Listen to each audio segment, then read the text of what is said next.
Bismillahirrahmanirrahim. Assalamu alaikum student. In previous lecture we have completed the topic photosynthesis.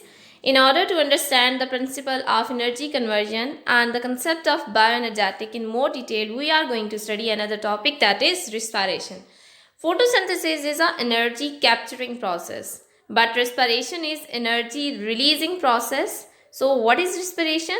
We know that living organism need energy for their vital activities. जितने भी living organisms हैं उनको जिंदा रहने के लिए, survive करने के लिए और अपनी सारी vital activities, जितनी भी उनकी activities हैं उनको perform करने के लिए energy की ज़रूरत होती है.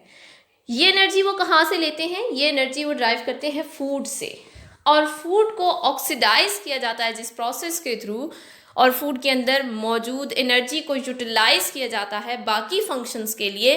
इस प्रोसेस को हम रिस्पिरेशन कहते हैं. जैसे कि अगर हम ह्यूमन की बात करें तो ह्यूमन कहाँ से एनर्जी लेते हैं? फूड से. जैसे कि कार्बोहाइड्रेट्स मौजूद होते हैं फूड्स के अंदर, फैट्स, अदर कंपाउंड्स. तो ये जो केमिकल एनर्जी की फॉर्म है इनको इनटेक किया जाता है, इसको इंजेस्ट किया जाता है, और बॉडी के अंदर ये एनर्जी डिफरेंट फॉर्म में कन्वर्ट होती है. जैसे कि कुछ एनर्जी हीट में चेंज हो जाती है और कुछ एनर्जी एटीपी की फॉर्म में कन्वर्ट हो जाती है. इस एटीपी को फर्दर यूज़ किया जाता है, ये एनर्जी करेंसी है.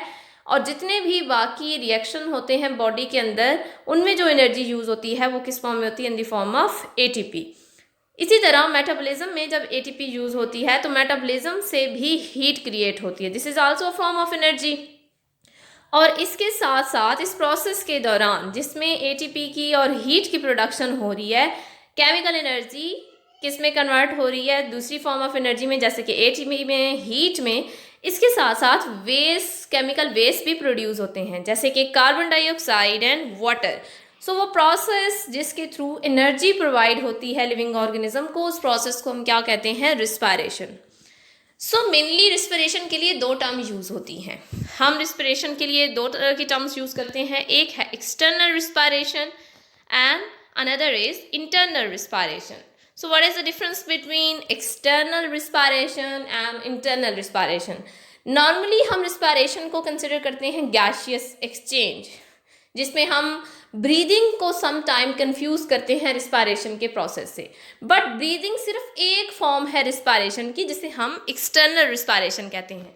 सो एक्सटर्नल रिस्पायरेशन वो प्रोसेस है जिसमें रिस्पायरेटरी गैसेस जैसे कि कार्बन डाइऑक्साइड एंड ऑक्सीजन, इनका एक्सचेंज होता है ऑर्गेनिज्म और इसके इन्वायरमेंट के दौरान. इस प्रोसेस को हम नॉर्मली क्या कहते हैं? ब्रीदिंग.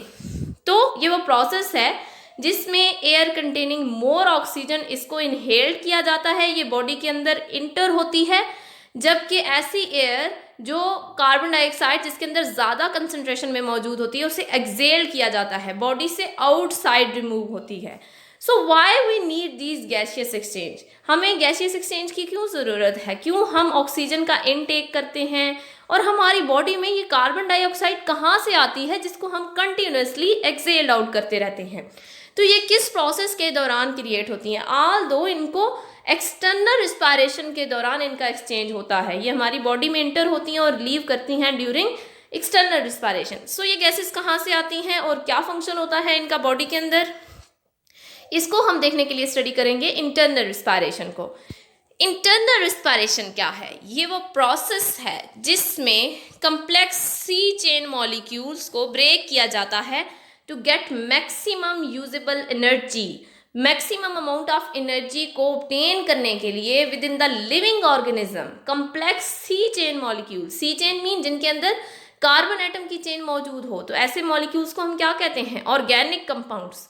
तो ऑर्गेनिक कंपाउंड को जिस प्रोसेस के थ्रू ब्रेक किया जाता है ताकि मैक्सिमम एनर्जी ऑब्टेन की जा सके जिसको बाकी प्रोसेसेस के लिए यूज़ किया जाए, तो वो प्रोसेस होगा इंटरनल रिस्पायरेशन. इंटरनल रिस्पायरेशन में क्या होता है? ऑर्गेनिक मॉलिक्यूल जैसे कि कार्बोहाइड्रेट्स हैं, लिपिड्स हैं, प्रोटीन्स हैं, इनका इन द प्रेजेंस ऑफ ऑक्सीजन इनको ब्रेक किया जाता है और इससे प्रोड्यूस होते हैं वाटर एंड कार्बन डाइऑक्साइड. तो ऑक्सीजन कहाँ से आई और ये जो कार्बन डाइऑक्साइड है ये जो सेल्स के अंदर बनेगी ये कहाँ जाएगी? हम एक कम्प्लेक्स लिविंग ऑर्गेनिज्म की अगर हम बात करें जैसे कि ह्यूमन में, तो हम जब ब्रीदिंग करते हैं या एक्सटर्नल रिस्पायरेशन करते हैं तो इस दौरान क्या होता है?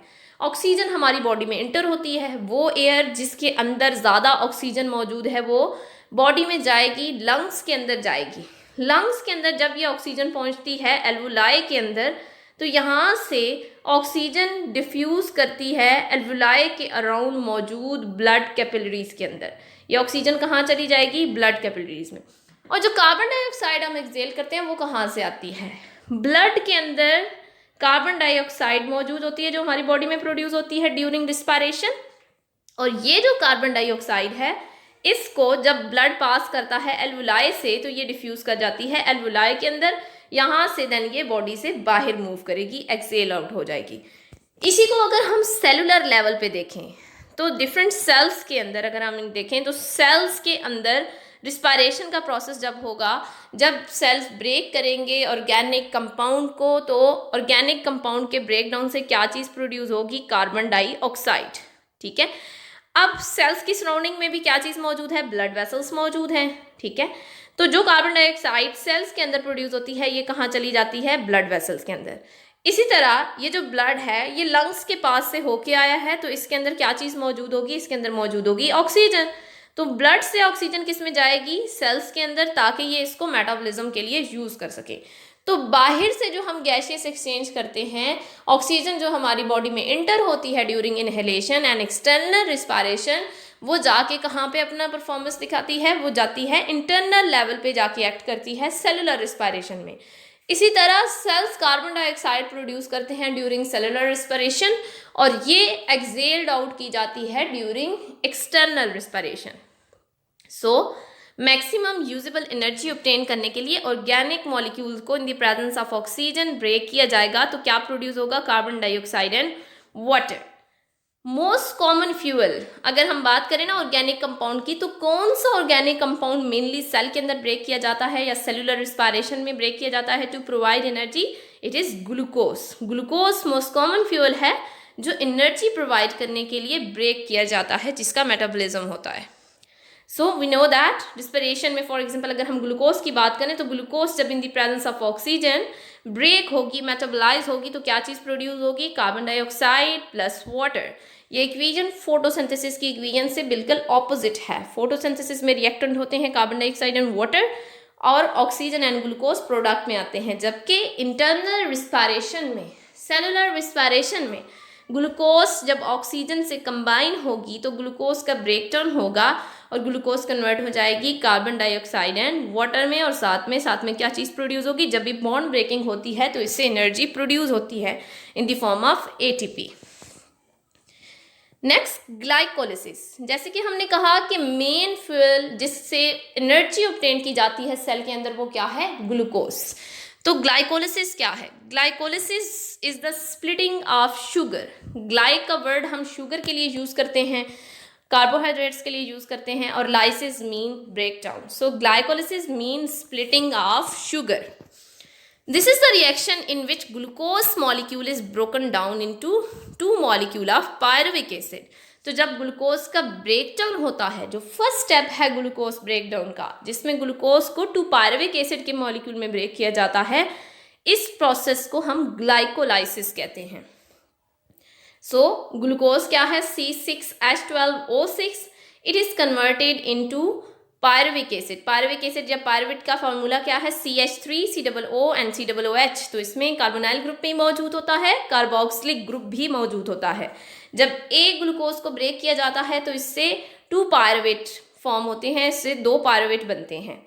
अब फॉर्मेशन किस तरह से हो रही है, क्या चीज़ इसके अंदर से मिसिंग है या किस तरह से चेंजेस आ रही हैं? तो ग्लूकोज के अंदर कितने कार्बन हैं? हम नंबर ऑफ एटम काउंट करते हैं। C6 है यहाँ पे भी कार्बन कितने हैं? 2 4 5 6। ये 2 जो है 2 पायरुवेट हैं, तो टोटल कितने हमारे पास कार्बन हो गए? 3 एक के अंदर होंगे, total 6 carbon. Next, hydrogen. Hydrogen यहाँ पे कितने हैं? 12। और इस साइड पे अगर हम हाइड्रोजन देखें तो 3 2 6 और 7 8, 2 हाइड्रोजन कम है। ऑक्सीजन यहाँ पे 6 है। इधर अगर हम ऑक्सीजन देखें तो एक पायरुवेट के मॉलिक्यूल में 3 ऑक्सीजन है, यहाँ 2 पायरुवेट हैं, तो टोटल ऑक्सीजन 6। तो बेसिकली चेंज किसके अंदर आ रहा है? नंबर ऑफ हाइड्रोजन के अंदर। हाइड्रोजन ग्लूकोज से पायरुवेट में कम है, हाइड्रोजन का रिमूवल हो रहा है। मीन अगर हाइड्रोजन का रिमूवल हो रहा हो किसी प्रोसेस में, एक जो फर्स्ट सब्सटेंस हमने ली है ग्लूकोज, इसके अंदर से हाइड्रोजन रिमूव हो रही है तो पायरुवेट बन रहा है। तो रिमूवल ऑफ हाइड्रोजन को हम क्या कहते हैं, दिस प्रोसेस को हम क्या कहेंगे, इस प्रोसेस को हम ऑक्सीडेशन कहेंगे। ये क्या है, ऑक्सीडेटिव प्रोसेस है। तो ग्लूकोज जब ऑक्सीडाइज होती है, ऑक्सीडाइजिंग एजेंट यहाँ पे कौन है, NAD। कितने हाइड्रोजन मिसिंग है, 12, और यहाँ पे 8, तो 4 हाइड्रोजन कम है। ये 4 हाइड्रोजन कहाँ जा रहे हैं, ये रिड्यूस कर रहे हैं NAD को। तो ग्लूकोज ऑक्सीडाइज होती है, NAD को ये रिड्यूस कर देती है। NAD किस में चेंज हो जाता है, NADH प्लस 2H पॉजिटिव में। तो 2 हाइड्रोजन यहाँ पे, 2 हाइड्रोजन यहाँ पे, 4 हाइड्रोजन इस साइड पे हमारे पास NAD को रिड्यूस करने के लिए यूज हो गए। सो ग्लूकोज किस में कन्वर्ट हो जाएगी, पायरुवेट में। This process is called glycolysis. इसके दौरान 2 ATP की फॉर्मेशन भी होती है। 2 ADP के अंदर 2 फॉस्फेट ग्रुप ऐड किए जाते हैं, जिससे 2 ATP बनते हैं during glycolysis. This reaction occur in the all cells, और ये साइटोसोल में होता है। ये रिएक्शन कहाँ पे हो रहा होता है, साइटोसोल में, बाहर साइटोप्लाज्म के अंदर हो रहा होता है। और बायोलॉजिस्ट बिलीव करते हैं कि यही वो रिएक्शन है जो कि अर्थ के ऊपर इवॉल्व होने वाले किसी भी फर्स्ट सेल के अंदर होगा, या फर्स्ट सेल के अंदर ये सबसे पहले इवॉल्व होने वाला रिएक्शन है। Next types of cellular respiration. Further जो ब्रेकडाउन होगा ग्लूकोज का, पहला स्टेप तो हमेशा सब ऑर्गेनिज्म के अंदर सेम है, दैट इज ग्लाइकोलाइसिस, जिसमें ग्लूकोज को किस में कन्वर्ट किया जाता है, ग्लूकोज को ऑक्सीडाइज किया जाता है, और ऑक्सीडेशन से ग्लूकोज कन्वर्ट होती है टू पायरुवेट में। पायरुवेट में जब कन्वर्ट होगी तो इस दौरान NAD रिड्यूस हो जाएगा। इसके बाद ग्लूकोज का ब्रेकडाउन किस तरह से होगा, कैसे ग्लूकोज जो है वो ब्रेक होगी, ये डिपेंड करता है अवेलेबिलिटी ऑफ ऑक्सीजन पे। ठीक है, तो after formation of pyruvic acid आगे कैसे मेटाबोलाइज होगा, उससे किस तरह से एनर्जी प्रोड्यूस होगी, इसकी डिपेंडेंस किसके ऊपर है, ऑक्सीजन के ऊपर। तो पायरुविक एसिड को 3 वेज में मेटाबोलाइज किया जाता है। अगर ऑक्सीजन मौजूद नहीं है तो देन इस प्रोसेस में अगर पायरुविक एसिड का ब्रेकडाउन हो रहा है तो इसे हम कहेंगे anaerobic respiration. Without oxygen breakdown of pyruvic acid जो है इसे हम क्या कहेंगे, anaerobic respiration. Anaerobic respiration 2 types की होती है, alcoholic fermentation and lactic acid fermentation. जबकि अगर ऑक्सीजन मौजूद है तो देन पायरुविक एसिड को किस वे से मेटाबोलाइज किया जाएगा, इन द प्रेजेंस ऑफ ऑक्सीजन, तो इसे देन हम कहेंगे एरोबिक रिस्पिरेशन। और एरोबिक रिस्पिरेशन जो है ये कंप्लीट ब्रेकडाउन करती है पायरुविक एसिड का। Alcoholic and lactic acid fermentation से कंप्लीट ब्रेकडाउन नहीं होता पायरुविक एसिड का। कंप्लीट ब्रेकडाउन और टोटल एनर्जी किस प्रोसेस से रिलीज होती है, एरोबिक रिस्पिरेशन से। फर्स्ट ऑफ ऑल हम स्टडी करेंगे anaerobic respiration. Anaerobic mean in the absence of oxygen. So it is the process in which energy is obtained from organic compound in the absence of free oxygen. अगर pyruvic acid को या pyruvate को in the absence of oxygen metabolise किया जाए और energy obtain की जाए in the form of ATP, तो इस प्रोसेस को हम कहेंगे एनारोबिक रिस्पिरेशन। ये जो प्रोसेस है इसमें जो भी हमारे पास ऑर्गेनिक सबस्ट्रेट होगा, जैसे कि मेन फ्यूल ग्लूकोज है, कोई और कार्बोहाइड्रेट्स भी हो सकता है, तो इसको कभी भी कंप्लीटली मेटाबोलाइज नहीं किया जाता। इस प्रोसेस के थ्रू कंप्लीट मेटाबॉलिज्म नहीं होता। Anaerobic respiration is of 2 type. कौन कौन सी होती हैं, एक तो है alcoholic fermentation and second is lactic acid fermentation. First of all alcoholic fermentation, इसको अल्कोहलिक फर्मेंटेशन क्यों कहते हैं, क्योंकि इस प्रोसेस के दौरान अल्कोहल प्रोड्यूस होती है। In this process pyruvic acid is broken down into alcohol and carbon dioxide. तो जब पायरुविक एसिड का ब्रेक डाउन हो इन द एब्सेंस ऑफ ऑक्सीजन और इससे अल्कोहल और कार्बन डाइऑक्साइड प्रोड्यूस हो, अल्कोहल कौन सी है, एथेनॉल, तो इस प्रोसेस को हम कहेंगे अल्कोहलिक फर्मेंटेशन। इक्वेशन क्या होगी, this is the pyruvate. Pyruvate का फॉर्मूला क्या है, C3H4O3। 2 पायरुवेट के मॉलिक्यूल 2 क्यों कह रहे हैं, क्योंकि एक ग्लूकोज जब ग्लाइकोलिसिस में ब्रेक होता है तो कितने पायरुवेट क्रिएट होते हैं, 2। तो 2 पायरुवेट के मॉलिक्यूल किस में कन्वर्ट होते हैं, during alcoholic fermentation into 2 ethanol and 2 carbon dioxide. तो बेसिकली हमारे पास चेंज क्या आ रहा है, हम इसकी स्ट्रक्चर फार्मूला भी देख लेते हैं। फार्मूला क्या है पायरुवेट का, पायरुविक एसिड का फार्मूला है CH3COO एंड COOH। ठीक है, ये फॉर्मूला है। यहाँ पे कार्बोक्सिलिक ग्रुप मौजूद है, सेंटर में कार्बोनाइल ग्रुप मौजूद है, ठीक है। अब ये किस में कन्वर्ट हो जाता है, ये कन्वर्ट हो जाता है एथेनॉल में। एथेनॉल का क्या फॉर्मूला है, CH3CH2 एंड OH प्लस साथ में बनती है कार्बन डाइऑक्साइड। तो एक कार्बन तो रिमूव हो गया, यहाँ पे कौन सा कार्बन रिमूव होगा, किस कार्बन के रिमूवल के सबसे ज़्यादा चांसेस हैं। अगर हमारे पास यहाँ से देखें तो कौन सा कार्बन सबसे इजीली रिमूव हो सकता है, ये लास्ट वाला, ये कार्बन रिमूव हो जाएगा, ठीक है। इस कार्बन की जगह यहाँ पे ये वाला पार्ट रिमूव हो जाएगा, ठीक है। और इसके साथ यहाँ पे OH ग्रुप रह जाएगा हमारे पास, यहाँ पे आ जाएगा हाइड्रोजन, ठीक है। तो पायरुवेट किस में कन्वर्ट हो जाएगा, एथेनॉल में। सो पायरुविक एसिड की कन्वर्जन किस में होती है, एथेनॉल में एंड कार्बन डाइऑक्साइड में। चेंज क्या आ रहा है, यहाँ पे 3 कार्बन है, इस साइड पे 3 2 6, टोटल 6 कार्बन है। यहाँ पे कितने कार्बन है, 2 2 4 और यहाँ पे 2 6। इसके बाद हाइड्रोजन को अगर हम देखें तो यहाँ हाइड्रोजन कितने हैं, हाइड्रोजन 4 हैं, जबकि 4 2 8 हाइड्रोजन है। 2 पायरुविक एसिड के मॉलिक्यूल हैं तो 8 हाइड्रोजन है। और इस साइड पे हमारे पास हाइड्रोजन कितने हैं, 5 2 10 प्लस 2 12 हाइड्रोजन है। यहाँ पे 8 हाइड्रोजन है, यहाँ 12 हाइड्रोजन है, मीन ज़्यादा हाइड्रोजन मौजूद है हमारे पास प्रोडक्ट के अंदर। और इसी तरह ऑक्सीजन कितने हैं, इस साइड पे 6 और यहाँ पे भी ऑक्सीजन 6 एंड 2 यहाँ पे 4 यहाँ पे, तो टोटल 6 ऑक्सीजन। तो मेन चेंज किसके अंदर आ रहा है, हाइड्रोजन नंबर के अंदर। मीन पायरुविक एसिड क्या हो रहा है, रिड्यूस हो रहा है, पायरुविक एसिड की रिडक्शन हो रही है। तो रिडक्शन के लिए रिड्यूसिंग एजेंट क्या यूज होता है, रिडक्शन किससे होगी, कौन देगा, 4 हाइड्रोजन, जिससे पायरुविक एसिड कन्वर्ट हो जाएगा एथेनॉल के अंदर। ये हाइड्रोजन सप्लाई करेगा NaDH2। एक NaDH2 के अंदर 2 हाइड्रोजन मौजूद होते हैं, तो टोटल हमें 4 हाइड्रोजन चाहिए, तो कितने NaDH2 यूज होंगे, 2 NaDH के मॉलिक्यूल यूज होंगे। ये दोनों NaDH के मॉलिक्यूल, NaDH2 के मॉलिक्यूल किस में कन्वर्ट हो जाएंगे, NAD पॉजिटिव में। तो 2 NaDH2 ऑक्सीडाइज होंगे, मीन ये अपने हाइड्रोजन सप्लाई कर देंगे किसी और सब्सटेंस को रिड्यूस करने के लिए, तो ये कन्वर्ट हो जाएंगे 2 NAD पॉजिटिव में, जिससे पायरुविक एसिड की कन्वर्जन किस में हो जाएगी, एथेनॉल में।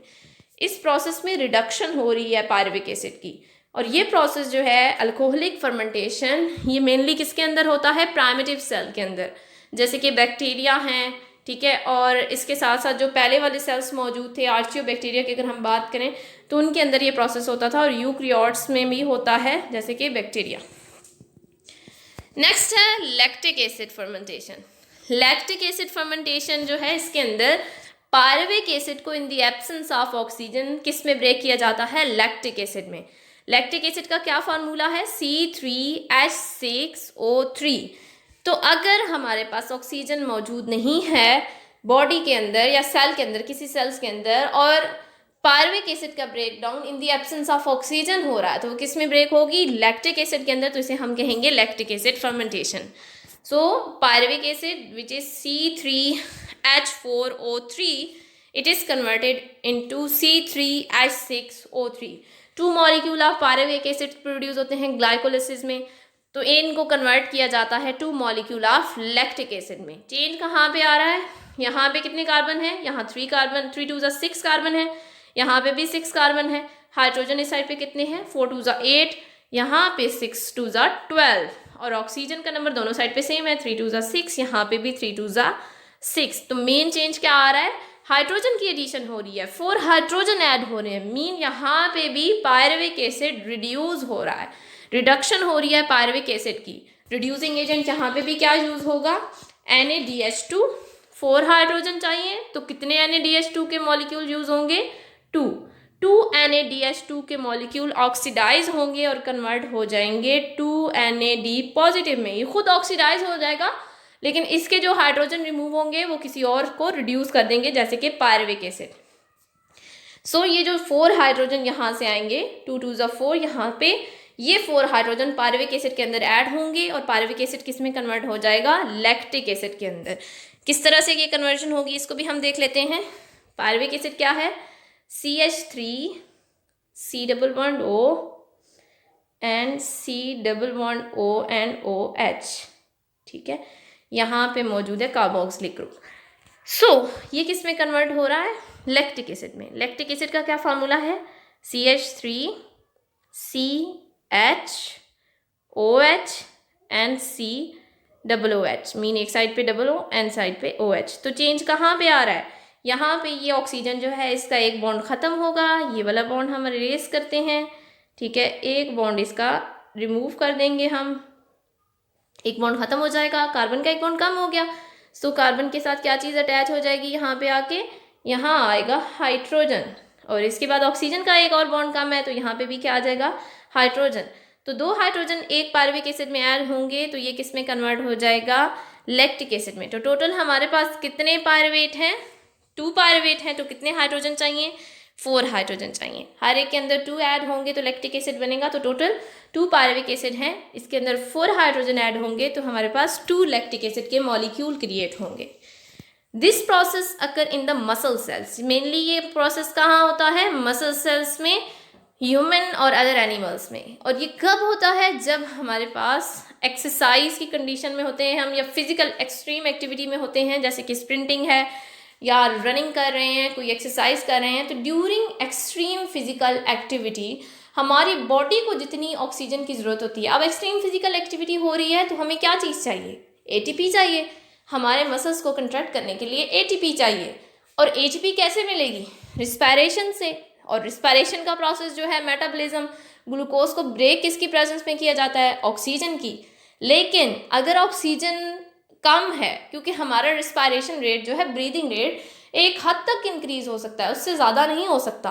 तो अगर ऑक्सीजन ज़्यादा नहीं आ रही तो बॉडी स्टॉप नहीं हो सकती। जैसे कि अगर आपके पीछे कुत्ता लग जाए तो ऐसे नहीं हो सकता कि आपके मसल जो है वो कंट्रैक्ट करना छोड़ दें, उन्होंने कंट्रैक्ट करना है। तो अब वो एनर्जी कहाँ से लेंगे, तो इस प्रोसेस के दौरान जब ऑक्सीजन कम अवेलेबल होती है बॉडी में और हम किसी एक्टिविटी में होते हैं, फिजिकल एक्टिविटी में, एक्सट्रीम फिजिकल एक्टिविटी में, तो बॉडी को एनर्जी एटीपी किस प्रोसेस से सप्लाई की जाती है, लैक्टिक एसिड फर्मेंटेशन से। मीन देन पायरुविक एसिड को in the absence of oxygen break करना शुरू कर देगी बॉडी, और इससे क्या चीज़ प्रोड्यूस होगी, lactic acid. Next, amount of energy की अगर हम बात करें तो during anaerobic respiration by alcoholic and lactic acid fermentation, सिर्फ और सिर्फ 2% एनर्जी जो ग्लूकोज के अंदर मौजूद होती है उसको एटीपी में कन्वर्ट किया जाता है। जैसे कि पहले भी मैंने आपको बताया कि एनारोबिक रिस्पिरेशन में कंप्लीट ब्रेकडाउन नहीं होता। कंप्लीट ब्रेकडाउन का मतलब है कि ग्लूकोज के अंदर टोटल कितने कार्बन हैं, 6, उनको 6 के 6 कार्बन को कार्बन डाइऑक्साइड में कन्वर्ट किया जाए। लेकिन alcoholic and lactic acid fermentation में एंड प्रोडक्ट कार्बन डाइऑक्साइड नहीं है, तो कंप्लीट ब्रेकडाउन नहीं होता सी चेन मॉलिक्यूल का। तो इस वजह से सिर्फ और सिर्फ 2% एनर्जी जो ग्लूकोज मॉलिक्यूल में स्टोर होती है वो इन the form of ATP release होती है। Next is aerobic respiration. Aerobic respiration वो प्रोसेस है जिसके दौरान ऑर्गेनिक कंपाउंड से energy in the presence of oxygen obtain की जाती है। अगर ऑर्गेनिक कंपाउंड का breakdown in the presence of oxygen हो रहा है तो इसे हम क्या कहेंगे, एरोबिक रिस्पिरेशन। और इस प्रोसेस में क्या होता है, इस प्रोसेस में पायरुवेट को कन्वर्ट किया जाता है एसिटाइल कोएंजाइम ए में, और इस दौरान NAD पॉजिटिव को NADH में चेंज किया जाता है। मीन यहाँ पे ऑक्सीडेशन हो रही है, क्योंकि ऑक्सीजन अगर अवेलेबल है तो देन कौन सा प्रोसेस होगा, ऑक्सीडेशन। तो पायरुवेट एसिड को यहाँ पे लैक्टिक एसिड और अल्कोहलिक फर्मेंटेशन की तरह रिड्यूस नहीं किया जा रहा, बल्कि ऑक्सीडाइज होगा पायरुविक एसिड। पायरुविक एसिड के अंदर से हाइड्रोजन का रिमूवल होगा, ये हाइड्रोजन कहाँ जाएंगे, ये NAD को रिड्यूस करेंगे NADH2 में, और इसके साथ साथ ये हाइड्रोजन ऑक्सीजन को वाटर में कन्वर्ट करने के लिए यूज होंगे। सेकंड प्रोडक्ट क्या है रिस्पिरेशन की, वाटर। एक तो हमारे पास बनती है कार्बन डाइऑक्साइड एंड सेकंड साथ में क्या प्रोड्यूस होता है, वाटर। ये जो एसिटाइल कोएंजाइम ए क्रिएट होगा, देन ये जाता है एक साइक्लिक सीरीज ऑफ रिएक्शन में, जिसको हम फर्दर आगे डिस्कस करेंगे, विच इज क्रेब्स साइकिल। और क्रेब्स साइकिल में इस एसिटाइल कोएंजाइम ए को फाइनली जो हमने पायरुवेट लिया था, ये इन साइक्लिक रिएक्शन से गुजरने के बाद किस में कन्वर्ट हो जाता है, कार्बन डाइऑक्साइड में। मीन ग्लूकोज का कंप्लीट ब्रेकडाउन हो जाता है। एरोबिक रिस्पिरेशन का प्रोसेस मेनली कहाँ पे होता है, ये माइटोकॉन्ड्रिया के अंदर होता है। माइटोकॉन्ड्रिया में पायरुवेट एसिड जो है वो सबसे पहले एसिटाइल कोएंजाइम ए की फॉर्म में कन्वर्ट होगा और देन इंटर होगा माइटोकॉन्ड्रिया के अंदर, और माइटोकॉन्ड्रिया में देन इसको कंप्लीटली फाइनल स्टेप तक ब्रेक किया जाएगा, कार्बन डाइऑक्साइड के लेवल तक ऑक्सीडाइज किया जाएगा। So let's take an overview. During cellular respiration सबसे पहले ग्लाइकोलिसिस में क्रिएट होते हैं 2 पायरुविक एसिड या 2 पायरुवेट के मॉलिक्यूल, और फर्दर पायरुवेट का मेटाबॉलिज्म किस तरह से होगा ये देन डिपेंड करता है प्रेजेंस ऑफ ऑक्सीजन और एब्सेंस ऑफ ऑक्सीजन। अगर तो ऑक्सीजन मौजूद है तो देन पायरुविक एसिड को एरोबिकली ब्रेक किया जाता है और इसे हम कहते हैं एरोबिक रिस्पायरेशन। और अगर ऑक्सीजन मौजूद नहीं है, इन the absence of pyruvic oxygen pyruvic acid को ब्रेक किया जाए तो इसे हम कहेंगे एनारोबिक रिस्पायरेशन। सबसे पहले एरोबिक रिस्पायरेशन की बात करें तो एरोबिक रिस्पायरेशन में पायरुविक एसिड को ऑक्सीडाइज किया जाता है एसिटाइल कोएंजाइम ए में, और ऑक्सीडेशन कौन करता है? NAD positive. NAD positive pyruvic acid से हाइड्रोजन रिमूव करेगा और इसको ट्रांसफर कर देगा NADH की फॉर्म में, और NADH फॉर्म में चेंज होने के बाद ये खुद रिड्यूस हो गया, लेकिन इसने पायरुविक एसिड को ऑक्सीडाइज कर दिया एसिटाइल कोएंजाइम ए में, और acetyl coenzyme A then mitochondria के अंदर इंटर होगा और देन एक साइक्लिक सीरीज ऑफ रिएक्शन के बाद क्रब साइकिल में इसको फाइनली ब्रेक किया जाएगा कार्बन डाइऑक्साइड तक। तो कंप्लीट ब्रेकडाउन होगा एरोबिक रिस्पायरेशन के दौरान पायरुविक एसिड का या फिर ग्लूकोज का। टोटल जितनी भी एनर्जी मौजूद है ग्लूकोज के मॉलिक्यूल के अंदर ये सारी की सारी रिलीज होगी, और इस प्रोसेस के दौरान 2 प्रोडक्ट बनेंगी, carbon dioxide and water.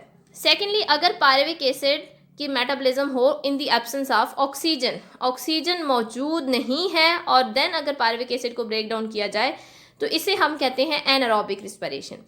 Anaerobic respiration 2 तरह की होती है, lactic acid fermentation and alcoholic fermentation. Lactic acid fermentation हो या अल्कोहलिक फर्मेंटेशन हो, इन दोनों में जब भी एनारोबिक रिस्पिरेशन होगी पायरुवेट की तो पायरुवेट को रिड्यूस किया जाएगा। रिडक्शन के लिए रिड्यूसिंग एजेंट है NADH। NADH हाइड्रोजन सप्लाई करेगा, ये हाइड्रोजन पायरुवेट के अंदर ऐड होंगे तो या तो ये चेंज हो जाएगा लैक्टिक एसिड के अंदर और या फिर ये चेंज हो जाएगा एथेनॉल में और साथ में कार्बन डाइऑक्साइड रिलीज होगी। अगर लैक्टिक एसिड फॉर्मेशन हो रही है पायरुवेट के ब्रेकडाउन से तो इसे हम कहते हैं लैक्टिक एसिड फर्मेंटेशन, लेकिन अगर पायरुवेट रिड्यूस हो रहा है एथेनॉल में तो इसे हम कहेंगे alcoholic fermentation. So these are the types of cellular respiration. Thank you so much students.